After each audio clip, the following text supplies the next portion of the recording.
Hello बच्चों, आज हम शुरू करने वाले हैं क्लास 7th की फिजिक्स, जिसका आज पहला चैप्टर है measurement of mass, weight and density, जिसको हम हिंदी में कहेंगे बच्चों। मास को हिंदी में कहेंगे द्रव्यमान, वेट को कहेंगे भार और डेंसिटी को कहेंगे घनत्व। तो इसका जो पूरा मतलब होगा कि द्रव्यमान, भार और घनत्व के मापन के बारे में पढ़ेंगे। उनको हम मेजर कैसे कर सकते हैं, माप कैसे सकते हैं, उसके बारे में इसमें हम पढ़ेंगे। तो जो पहला है बच्चों है मास, जिसको हम हिंदी में कहेंगे द्रव्यमान। तो the amount of matter contained in a body is mass of the body is known as the mass of the body. मतलब जो मान suppose that is this is duster. अब डस्टर के अंदर जो इसका जो amount of matter, suppose any body this, अब जिसके अंदर जो अमाउंट ऑफ मैटर कंटेंट है, मतलब जितना अमाउंट ऑफ मैटर कंटेंट है, उसी को हम मास ऑफ द बॉडी कहते हैं। ठीक है, मतलब इसका जो मास है इस डस्टर का, तो जितना अमाउंट ऑफ मैटर, जितना पदार्थ की मात्रा इसमें भरी हुई है, उसी को हम क्या कहते हैं, मास ऑफ द बॉडी। ठीक है, एक तरह से समझिए, अगर आपसे कोई पूछता है कि मास और वेट में अंतर बताइए, तो ये बता दीजिएगा जो वेट है उस पर गुरुत्वाकर्षण एक्ट करता है और मास पे गुरुत्वाकर्षण एक्ट नहीं करता है। अब गुरुत्वाकर्षण क्या है बच्चों? एक फोर्स है जो पृथ्वी के पास है कि वो किसी भी वस्तु को अपने तरफ खींचती है, कोई भी चीज को। अभी मैं इस मार्कर को छोड़ दूं तो नीचे गिर जाएगा। किस लिए गिर जाएगा? क्योंकि इस पर गुरुत्वाकर्षण बल लगता है। इसका आगे चैप्टर आएगा, उसमें हम इसके बारे में अच्छे से डिस्कशन करेंगे। ठीक है, तो ये गुरुत्वाकर्षण के बल की खोज एक वैज्ञानिक थे, उनका नाम था सर आइजैक न्यूटन। उन्होंने खोज की थी। एक बार वो कहीं जा रहे थे, फिर एक एप्पल के पेड़ के नीचे बैठे हुए थे। अचानक एक एप्पल उनके ऊपर गिर पड़ा। जब उनके सिर के ऊपर एक एप्पल गिरा तो उन्होंने सोचने लगे कि ये क्यों गिरा। तब उन्होंने खोज की कि गुरुत्वाकर्षण बल के बारे में। ठीक है, इससे पहले कई लोगों के ऊपर गिर चुका होगा, मर चुके भी होंगे, लेकिन वो सब अंधविश्वास में भरोसा करते थे, बोलते थे कि अरे भगवान गिराए दिन, समझो ये सब बनाए। लेकिन अगर वैज्ञानिक लोग क्यों महान हो गए ये सब लोग? क्योंकि ये सब लोग कोई भी अगर उनके सामने घटना होती थी उसके बारे में सोचते थे, उसके बारे में दिमाग लगाते थे कि क्यों होती है। और भारत देश का लोग क्या करते थे, वो दिमाग नहीं लगाते, सब अंधविश्वास में खो जाते थे। ठीक है, ये लिखा था, गिरना था, ये समझो, समझ में आया? तो चलिए पाठ को बात करते हैं, उसको छोड़िए। तो मास के बारे में, तो द्रव्यमान, the amount of matter contain in a body known as the mass of the body. मतलब इस पे ग्रेविटी एक्ट नहीं करता है। समझ में आया? ये जो होता है, इसका मान जो होता है कांस्टेंट होता है। अब कांस्टेंट मतलब नियत बच्चों, मतलब जो सेम हो, हर जगह सेम हो। कांस्टेंट मतलब जो हर जगह सेम हो, ना बदले, कहीं जाकर बदले ना हो, तो उसे हम कांस्टेंट कहते हैं। मतलब अगर मान लीजिए कोई चीज है, मार्कर का मान लीजिए मैंने मास निकाला 2 ग्राम, तो मैं कहीं भी जाऊं इसका जो 2 ग्राम ही 2 ग्राम रहेगा। मतलब मान लीजिए मैंने कहीं दूसरे जगह चला गया, सपोज दूसरे ग्रह पे भी चला गया, तो वहां पे मास हमारा नहीं कम होगा, वेट कम होगा, लेकिन मास हमारा सेम रहेगा। ठीक है, तो ये मास हर जगह क्या होता है, कांस्टेंट होता है। समझ में आ गया कांस्टेंट? अब जो इसका एसआई यूनिट है, एसआई यूनिट बच्चों जिसको हम इंटरनेशनल सिस्टम कहते हैं, एसआई यूनिट जो इसका है वो है किलोग्राम। मतलब इसको हम किलोग्राम में मापते हैं। किसको? मास को। मास को बच्चों हम किलोग्राम में मापते हैं। ठीक है, अब जो किलोग्राम के बारे में कुछ जान लेते हैं, इसके यूनिट के बारे में और जानेंगे कि देखिए बच्चों, 1 किलोग्राम बराबर होता है 1000 ग्राम, इसको आप जानते ही होंगे। ठीक है, और 100 किलोग्राम बराबर होता है 1 क्विंटल। ठीक है, और 10 क्विंटल बराबर होता है 1 टन। आप बच्चे देखते होंगे कि जो धर्म कांटा होता है वहां पे लिखा रहता है कि क्षमता 100 टन या फिर 80 टन। तो ये 1 क्विंटल में 10 क्विंटल में 1 टन होता है। ठीक है, समझ में आया? अब इसके हम कोई न्यूमेरिकल देंगे भी, लगाएंगे यहाँ पर कि मतलब यूनिट चेंज करने के लिए। सपोज दैट क्वेश्चन दिया हुआ है ग्राम में, उसको आपको किलोग्राम में चेंज करना है। क्विंटल में दिया हुआ है, किलोग्राम में लाना है, तो इसकी कुछ न्यूमेरिकल इसके बारे में लगाएंगे, जैसे आपकी थ्योरी पूरी क्लियर हो जाए। ठीक है, इतना समझ में आया मास के बारे में? चलिए आगे।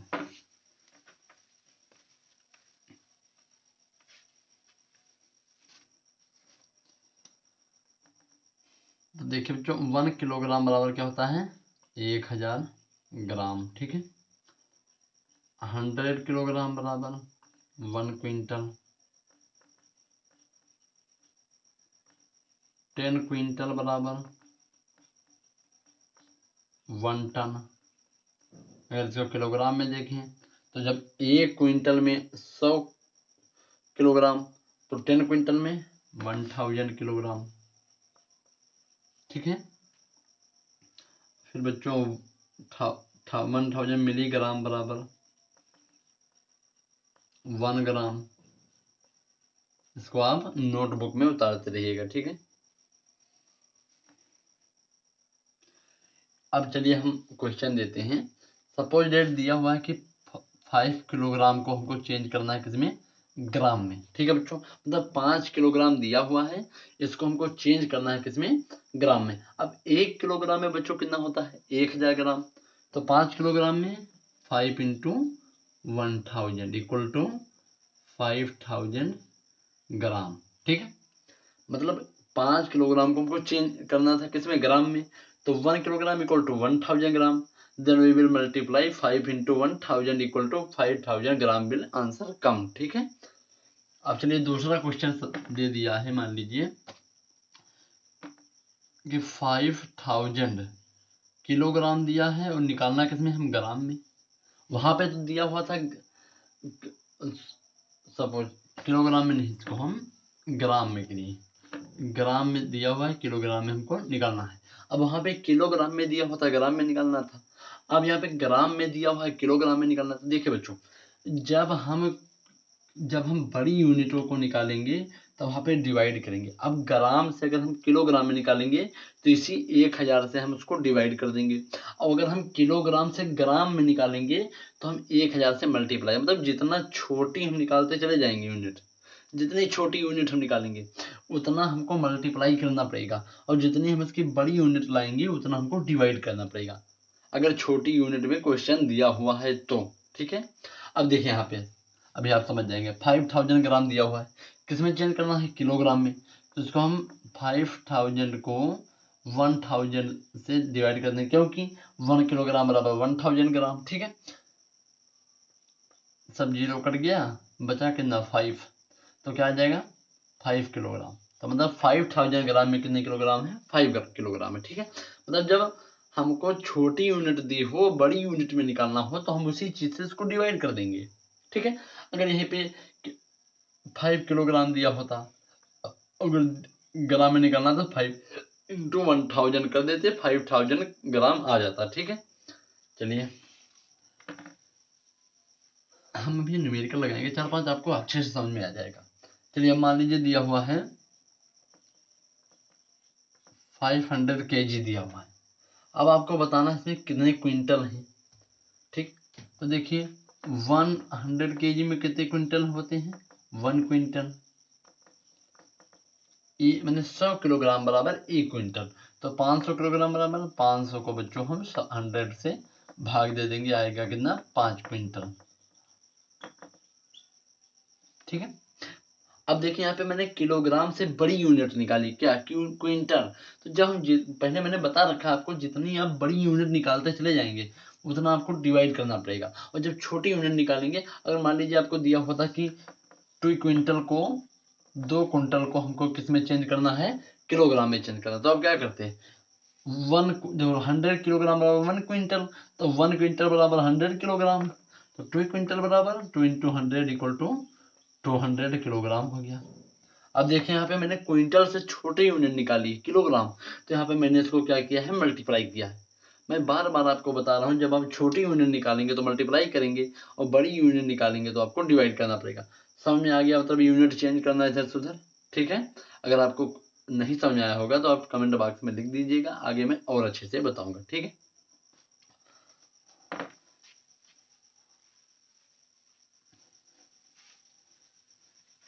तो मतलब जो मास है कांस्टेंट होता है, मास कहीं मतलब प्लेस से, मान लीजिए एक प्लेस से दूसरे प्लेस पे आप जाएं तो उसको वैल्यू जो उसका वो होगा यूनिट कह रहे हैं, जो उसका वैल्यू होगा वो चेंज नहीं होगा, ठीक है, कांस्टेंट होगा। इसका जो ऐसा यूनिट होता है क्या होता है किलोग्राम होता है। अब चलिए पढ़ते हैं वेट के बारे में। और जो मास होता है बच्चों, इसको दो चीजों से हम मापते हैं, इस कॉमन बैलेंस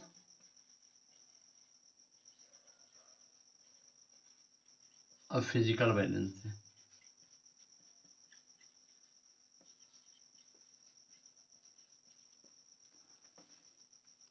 इसको या फिर बीम बैलेंस,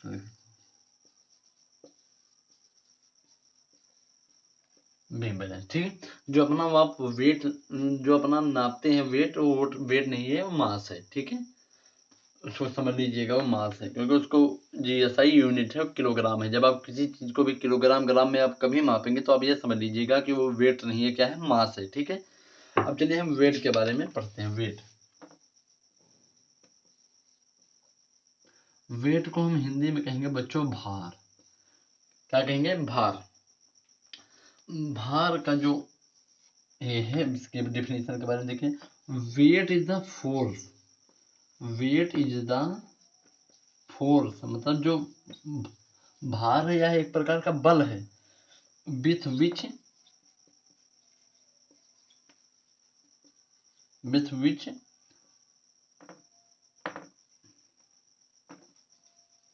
द अर्थ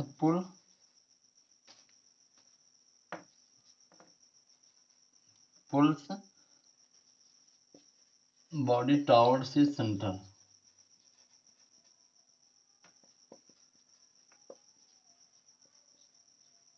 ठीक है, मतलब वेट इज द फोर्स, जो वेट है एक प्रकार के बल है बच्चों, with which the earth pulls, जिससे अर्थ अपने तरफ खींचती है, बॉडी टॉवर्ड्स इट्स सेंटर, अपने केंद्र बिंदु की तरफ, ठीक है। इसका जो एसआई यूनिट होता है भार का, होता है न्यूटन बच्चों। और न्यूटन फोर्स मतलब बल का भी एसआई यूनिट न्यूटन होता है, उसको आगे हम पढ़ेंगे, ठीक है। तो जो एसआई यूनिट वेट का होता है न्यूटन, ये वेरिएबल क्वांटिटी है। मास क्या था बच्चों? कांस्टेंट क्वांटिटी था। ये क्या है? वेरिएबल मतलब ये चेंज होता रहता है।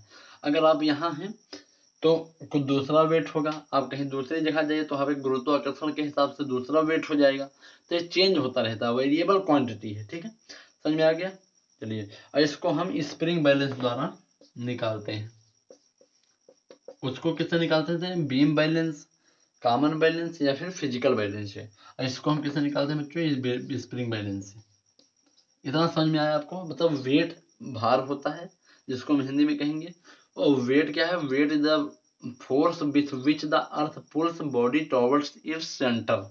अब एसआई यूनिट जो होता है वेट का, न्यूटन होता है। यह एक वेरिएबल क्वांटिटी है, इसको हम मापते हैं किससे बच्चों? स्प्रिंग बैलेंस से, ठीक है। इतना समझ में आया? चलिए, अब अगर मान लीजिए डिफरेंस बिटवीन कोई पूछ लेता है वेट और मास के बीच में, डिफरेंस बिटवीन बताइए, तो देखिए पहला डिफरेंस है, डिफिनीशन आप जान गए हैं, mass is the amount of matter contained in a body, और weight is a force with which the earth attracts body towards its centre. ये एक डिफरेंस हो गया उसके डिफिनीशन से ही। दूसरा देखिए, मास इधर, ये मास है और वेट। मास क्या है? कांस्टेंट है, ये चेंज नहीं होता है बच्चों। वेट क्या है? वेरिएबल है, ये चेंज होता रहता है। इसको हम फिजिकल बैलेंस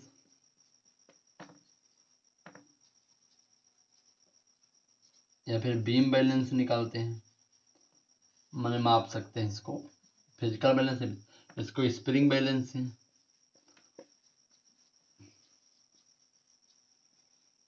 इसका ऐसा यूनिट बच्चों क्या होता है? किलोग्राम।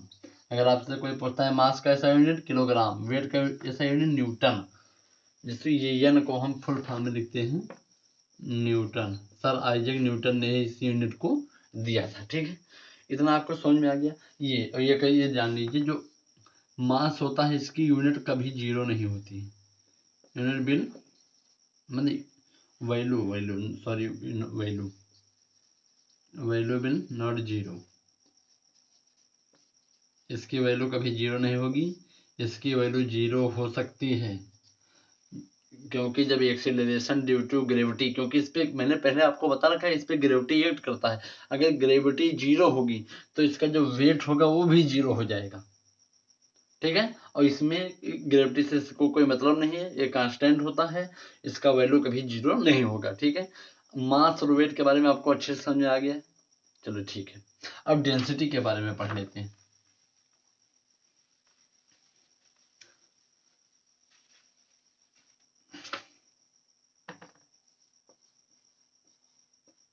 डेंसिटी बच्चों, जिसको हम कहते हैं घनत्व,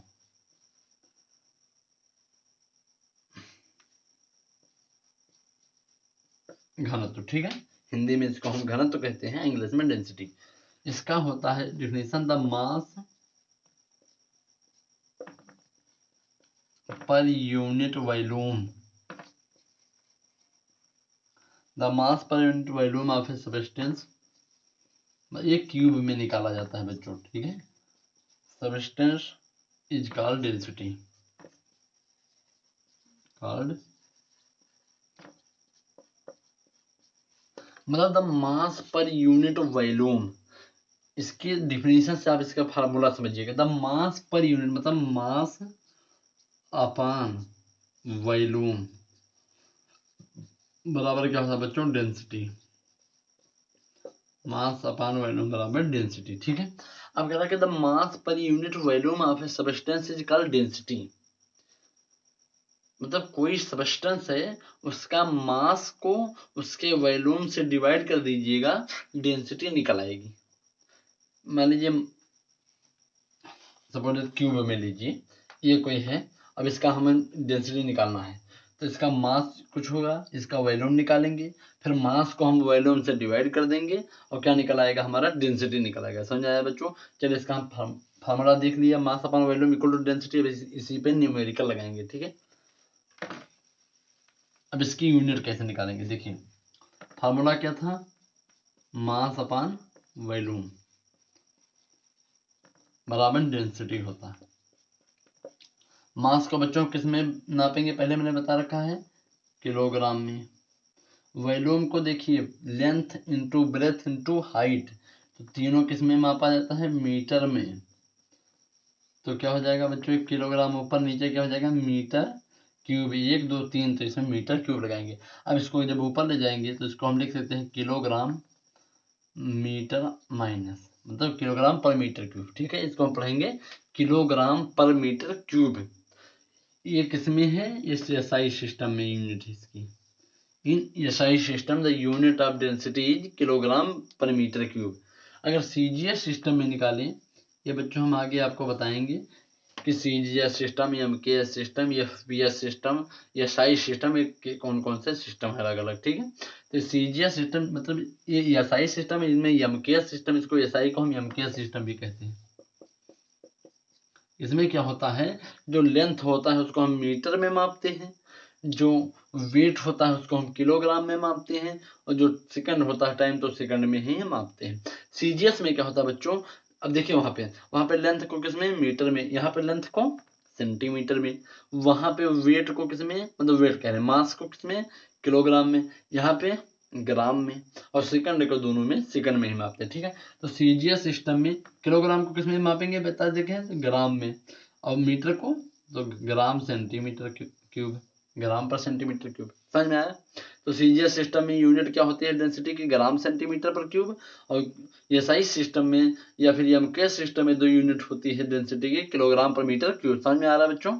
ठीक है, ये दिख नहीं रहा है, इसको हम इधर लिख देंगे, ये आ जाएगा किलोग्राम पर मीटर क्यूब। अब दिख रहा है? हाँ ठीक।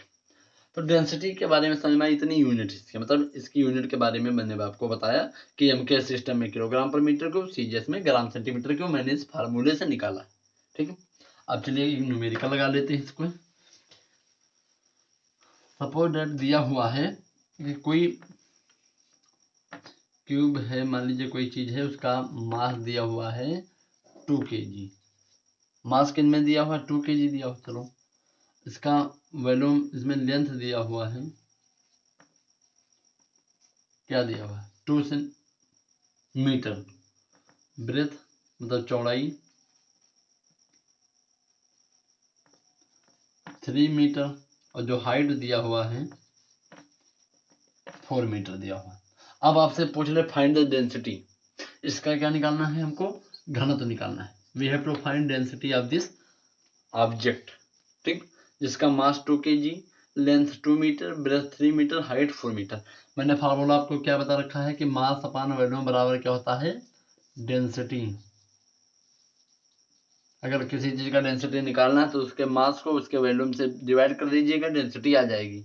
यूनिट क्या है, एमकेएस सिस्टम में यूनिट या फिर एसआई सिस्टम कह लीजिए एमकेएस को, इसमें यूनिट है किलोग्राम पर मीटर क्यूब, सीजीएस में ग्राम सेंटीमीटर क्यूब, ग्राम पर सेंटीमीटर क्यूब। समझ में आ गया, ठीक, चलिए रखते हैं।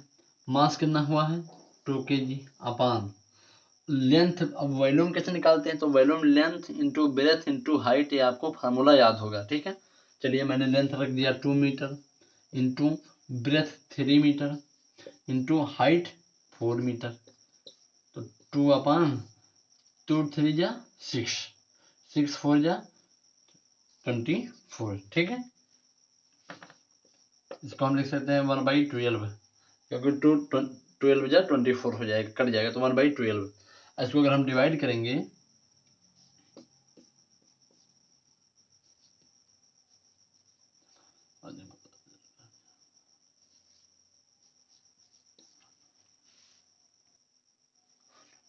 इसमें 4 बचेगा, बच्चों को देख सकते हैं, तो 0.83 मीटर पर सॉरी किलोग्राम पर मीटर क्यूब, ठीक है। तो मतलब 0.83 किलोग्राम पर मीटर क्यूब इसका आंसर आएगा, जिसका मास 2 kg दिया होता, length 2 metre, breadth 3 metre, height 4 metre दिया होता। क्या कह रहा था, डेंसिटी निकालना है। डेंसिटी का फार्मूला मास अपन वॉल्यूम होता है, मास मैंने 2 रख दिया और length 2 metre into 3 metre into 4 metre, 3 दूनी 6, 24, 2 बार 1/12, इसको डिवाइड करेंगे तो 0 लगाएंगे तो 00 बढ़ाएंगे तो क्या हो जाएगा 40, ठीक है, आंसर आ जाएगा। अब इसको अगर आप काटेंगे आगे तो फिर आंसर आता रहेगा इसी तरह पॉइंट में, तो पॉइंट में हम 2 ले लिए 0.83, ठीक। समझ में आया डेंसिटी निकालना। चलिए एक क्वेश्चन और लेते हैं।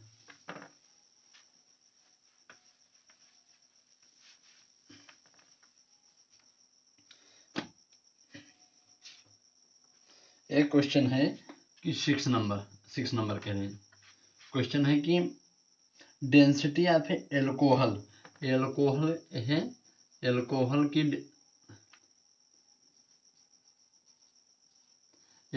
डेंसिटी दी हुई है,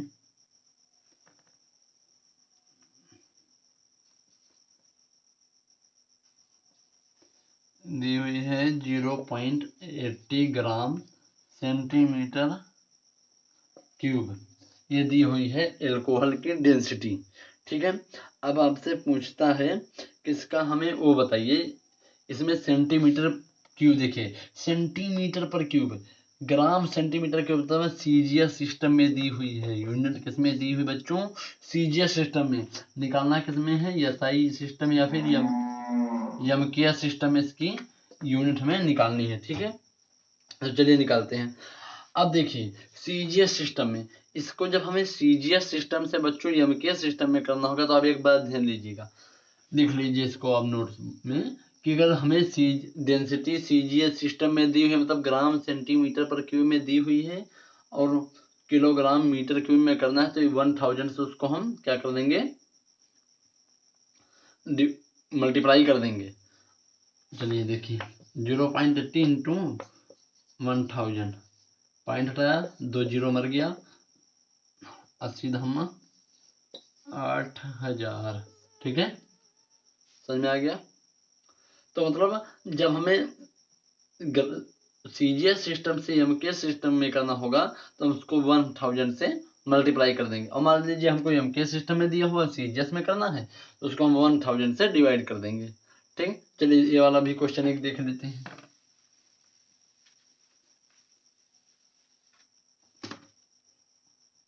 दिया हुआ है कि वुड की डेंसिटी दी हुई 650 किलोग्राम पर मीटर क्यूब, अब इसको कह रहा है कि हमको निकालना किसमें है,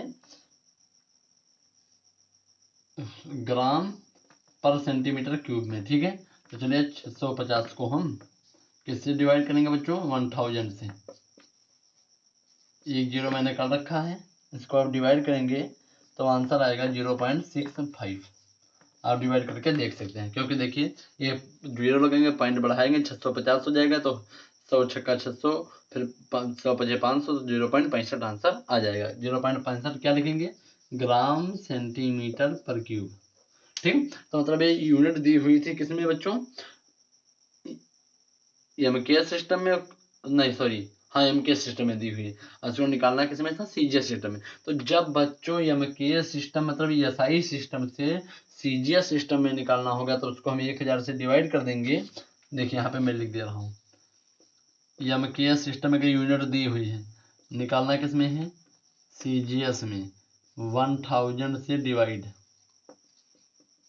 ठीक, समझ में आया। अगर सीजीएस में दी हुई है, निकालना किसमें है, एमकेएस में।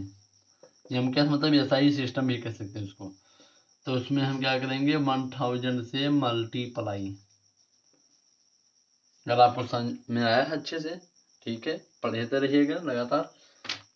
और बच्चों तक के वीडियो शेयर कीजिए। जय हिंद, मिलते हैं अगले वीडियो में। जय हिंद।